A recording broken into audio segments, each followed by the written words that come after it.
नमस्कार दोस्तों, स्वागत है आपका हमारे चैनल पर। आज हम एक बहुत ही महत्वपूर्ण और गौर विषय पर चर्चा करेंगे, कलयुग में पति पत्नी के रिश्ते का असली रहस्य। क्या आपने कभी सोचा है कि वैदिक काल में रिश्ते कैसे थे? द्वापर और त्रेता युग में पति पत्नी का संबंध कैसा था? और फिर कलयुग में ऐसा क्या हो गया कि यह रिश्ता इतना जटिल और संघर्षपूर्ण हो गया? अगर आप भी इन सवालों के जवाब जानना चाहते हैं तो इस वीडियो को अंत तक जरूर देखें। विवाह का सनातन महत्व। हिंदू धर्म में विवाह को केवल सामाजिक बंधन नहीं बल्कि आध्यात्मिक यात्रा माना जाता है। यह दो आत्माओं का मिलन है जो अगले जन्मों तक साथ रहने का वचन देती है। हमारे शास्त्रों में 8 प्रकार के विवाह बताए गए हैं: ब्राह्मण, देव, आर्ष, प्रजापत्य, गंधर्व, आसुर, राक्षस और पैशाच। इनमें सबसे उत्तम विवाह ब्राह्मण विवाह माना जाता है, जहां रिश्ते प्रेम और कर्तव्य पर आधारित होते हैं। सतयुग, त्रेतायुग, द्वापर और कलयुग में विवाह का परिवर्तन। सतयुग, पति पत्नी का संबंध पूर्ण विश्वास और तपस्या पर आधारित था। त्रेतायुग, स्त्री सम्मान था, लेकिन पति पत्नी के रिश्ते में सामाजिक दबाव बढ़ गया। राम सीता का उदाहरण। द्वापर युग, विवाह में राजनीति का प्रवेश। कृष्ण और रुक्मिणी, द्रौपदी का विवाह। कलयुग, रिश्ते अधिक स्वार्थी हो गए। मोह और भौतिक सुख सुविधाओं का प्रभाव बढ़ गया। रिश्तों में बढ़ता स्वार्थ और अहंकार। पहले विवाह धर्म और कर्तव्य पर आधारित था, लेकिन आज स्वार्थ और व्यक्तिगत इच्छाएं हावी हो गई है। पार्टनर एक दूसरे को बदलने की कोशिश करते हैं, बजाय उन्हें समझने के।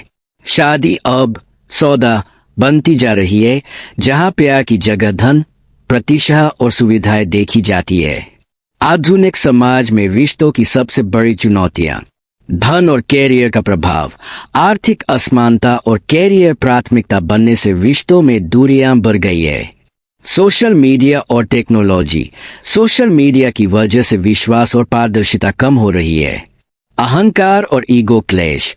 पति पत्नी में कौन सही है, यह साबित करने की होड़ लगी रहती है। संस्कारों की कमी। नई पीढ़ी रिश्तों की गहराई को नहीं समझ पा रही, इसलिए विवाह टूट रहे हैं। कलयुग में सूची दाम्पत्य जीवन के रहस्य। श्रद्धा, रिस्पेक्ट। बिना सम्मान के कोई भी रिश्ता नहीं टिकता। विश्वास, ट्रस्ट, एक दूसरे पर भरोसा सबसे जरूरी चीज है। त्याग, सैक्रिफाइस, अपने स्वार्थ से ऊपर उठकर सोचना चाहिए। संतुलन, बैलेंस, गृहस्थ जीवन और व्यक्तिगत इच्छाओं में संतुलन होना चाहिए। प्रेम, लव केवल आकर्षण नहीं बल्कि निस्वार्थ प्रेम रिश्ते को मजबूत बनाता है। वैदिक उपाय विवाह को मजबूत बनाने के लिए: रोज सुबह उठकर भगवान का ध्यान करें और अपने जीवन साथी के लिए प्रार्थना करें। घर में तुलसी का पौधा लगाएं और साथ में जल अर्पित करें। एक दूसरे से खुलकर संवाद करें, कोई भी बात दिल में न रखें। अन्नपूर्णा माता और शिव पार्वती की पूजा करें, इससे विवाह में स्थिरता आती है। पति पत्नी को हर गुरुवार को पीले वस्त्र धारण करने चाहिए, इससे रिश्तों में मिठास आती है। क्या आज भी राम सीता या शिव पार्वती जैसे संबंध संभव है? हाँ, लेकिन इसके लिए हमें अपने भीतर बदलाव लाने होंगे। पति पत्नी को एक दूसरे की कमियों को स्वीकार कर उन्हें सुधारने में मदद करनी चाहिए। बाहरी दिखावे और समाज की अपेक्षाओं को छोड़कर अपने रिश्ते पर ध्यान देना जरूरी है।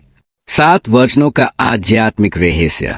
विवाह के समय लिए गए 7 फेरे सिर्फ परंपरा नहीं बल्कि एक दिव्य अनुबंध है। हर फेरे का एक गहरा अर्थ होता है।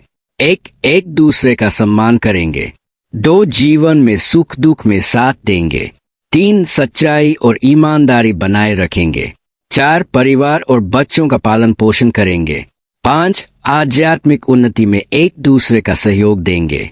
6 हमेशा एक दूसरे के प्रति समर्पित रहेंगे। इस वीडियो से हमने क्या सीखा? कलयुग में पति पत्नी के रिश्ते जटिल है, लेकिन नामुमकिन नहीं। हमें रिश्तों में त्याग, सम्मान और प्रेम बनाए रखना चाहिए। अगर दोनों एक दूसरे को समझने का प्रयास करें तो विवाह एक सफल और सुखमय यात्रा बन सकता है। वीडियो के अंत में प्रेरणादायक संदेश। अगर आपको यह वीडियो पसंद आया हो तो इसे लाइक, कमेंट और शेयर करना न भूलें। आपके क्या विचार है? क्या आप अपने जीवन में इन सिद्धांतों को अपनाएंगे? हमें कमेंट सेक्शन में बताइए और हमारे चैनल को सब्सक्राइब जरूर करें ताकि हम और भी ज्ञानवर्धक वीडियो आपके लिए ला सकें। 7 अंक